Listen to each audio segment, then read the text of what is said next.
Sí, abans de la meva intervenció voldria interpel·lar la diputada de la CUP que ha fet aquesta darrera intervenció quan diu que posem el català en un lloc tan alt. El català no el posem en un lloc tan alt. Això és perquè ideològicament a vostès els convé potser vincular la llengua catalana amb la burgesia, però la llengua catalana qui l'ha salvat és la pagesia d'aquest país i són les zones actualment rurals. Per tant, no té res de zona alta. És a la zona alta i a la zona baixa, perquè hi ha catalans d'aquí, d'allà i de més enllà, de tots els nivells socials, de tots els salaris, de tots els gremis, absolutament de tot. Per tant, el català no és a un lloc alt, és a nivell col·loquial, a nivell també, evidentment, superior i acadèmic i a tots nivells. I així és com volem que continuï.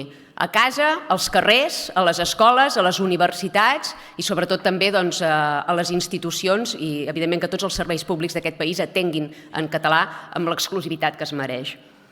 Qualsevol proposta encarada a fomentar la lectura entre els infants i els joves, i més en l'era tecnològica que vivim, mereix el nostre suport, perquè la lectura permet adquirir vocabulari, ajuda a pensar, a comprendre, a somiar. La lectura contribueix a formar la personalitat i l'opinió de cadascú. La lectura fomenta el debat crític i el lliure pensament, allò que els hi fa tanta por.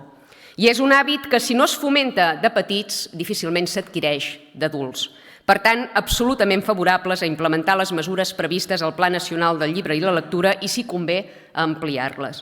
Totalment favorables també a impulsar projectes que posin en valor el patrimoni cultural català i a la col·laboració amb la Federació d'Ateneus de Catalunya, res a dir en aquest sentit. Respecte a la Carta de les Arts en l'educació, home, ja compartim alguns dels compromisos que hi ha inclosos i també la voluntat de facilitar l'accés a l'art i a la cultura absolutament a tothom.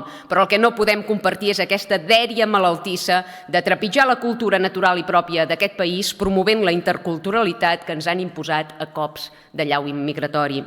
En comptes de maldar per promoure l'art i la cultura entre la població, sembla que el que cerquin sigui manipular ideològicament la societat i servint-se, a més, de fons públics. Trin, volen defensar la cultura natural i pròpia d'aquest país o volen potenciar i normalitzar la interculturalitat que n'amenaça la supervivència? Perquè tot alhora no pot ser. Aliança Catalana té clar que les polítiques culturals i artístiques d'aquest país han de servir per enfortir la cultura endògena, la nostra, no pas per qüestionar-la ni arrabassar-li el protagonisme i l'exclusivitat que li pertoquen. Per aquesta raó no validarem el quart punt de la seva moció. Gràcies.